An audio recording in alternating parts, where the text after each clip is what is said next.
While she's thinking, I'll just add another comment. I worked for 10 years in Oregon.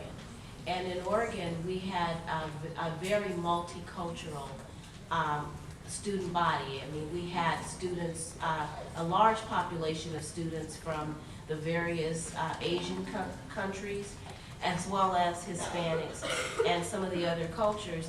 And one of the biggest challenge that I had as a school administrator was working with with the educators, particularly the teachers, to get them to understand that just because a student didn't speak English did not mean that they were deficient mentally and that they needed to go into special education classes or that they needed to go in lower level academic classes. It's going to take a while for them to learn a language, and I think you need to that needs to be understood.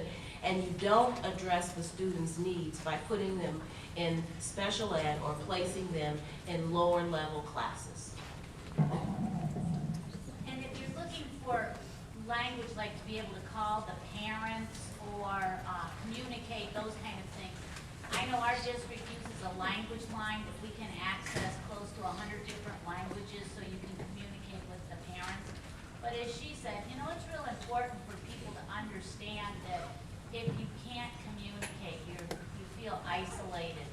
And, you know, just given our geographic location, the fact that all of us don't speak at least 2 languages is kind of, you gotta question that. I mean, we're not gonna be able to speak all the languages that we deal with, but you can, there is access to be able to communicate with parents, and the internet is real good for helping you to be able to find certain things if you need help with your kids. Hi, my name is Sydney Hulse. I'm an early childhood education major. Again, thank you guys for being here tonight. From what you have experienced, how would you say an ELL school experience is similar or different to a mainstream student's experience?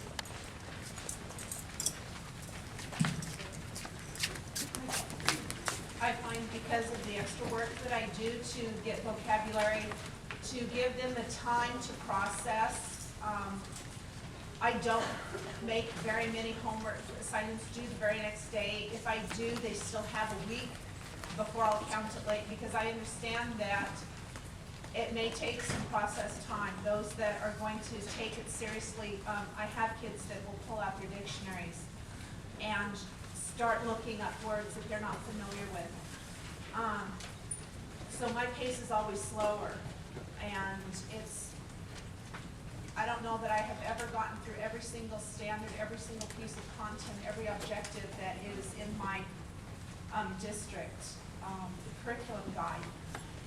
I get what I can, and I have to accept that. And that's very difficult because there is in our district, and as in most districts, district assessments at the end, and I have to look at my kids and say, kids, we did what we did.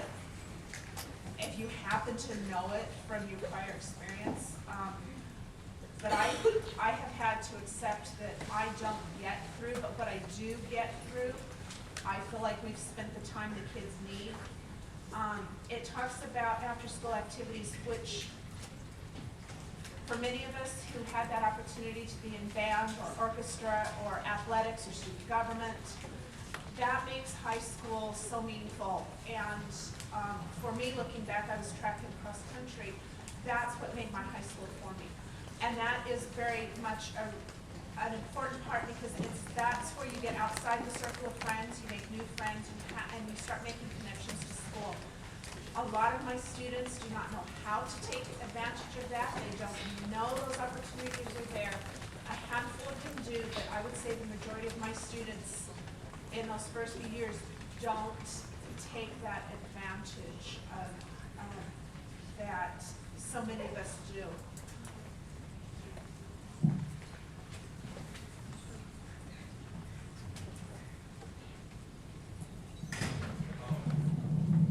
Right.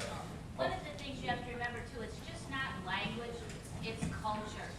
That a mainstream kids have a cultural capital that ESL kids don't have. Like understanding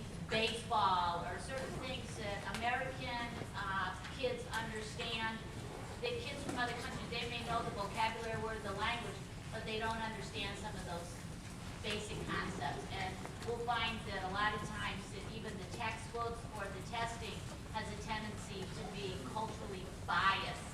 Like one of the Ames tests asked about, that was before you could get arrested or fired for reading it. That asked about amusement parks or something, and these kids did not have the cultural capital to even know what an amusement park was. So if you whispered to them, maybe like even Disneyland, they didn't know, or vacation. Some of those concepts that they just can't even grasp because that's not part of their cultural capital. My favorite one is when they say like a pancake.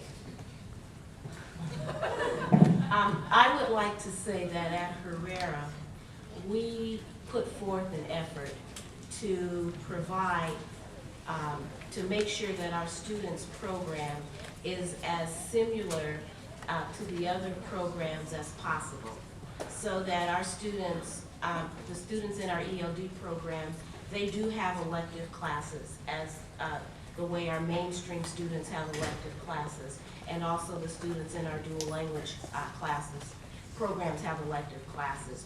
We do include the children in our extracurricular activities.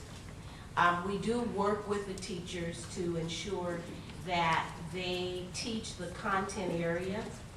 They're teaching the language development that they need in the English language by using the content areas as their as the content for the course. So they might teach, but they're going to teach vocabulary and math.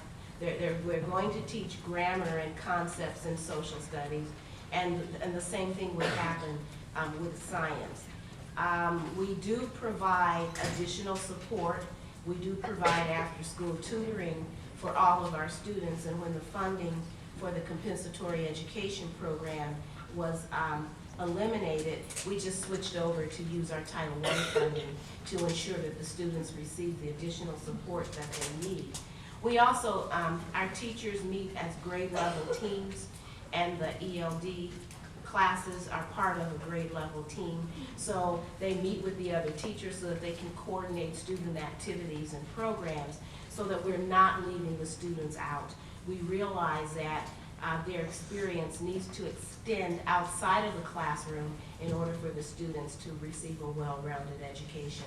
And we try our best to integrate their educational program as much as possible with the regular education program, which would be our mainstream program and our dual language program. And then we also have, we're a fine arts magnet, so all of the students have opportunities to participate in the fine arts program. And like I said, you know, they participate in sports and other extracurricular activities as well. And this year, all right, last year I was the 7th and 8th grade ELD teacher in the self-contained classroom, and I think the difference between the mainstream students and the ELD students was much more apparent because the rest of junior high would switch around classrooms, and my kids were in the same room all day.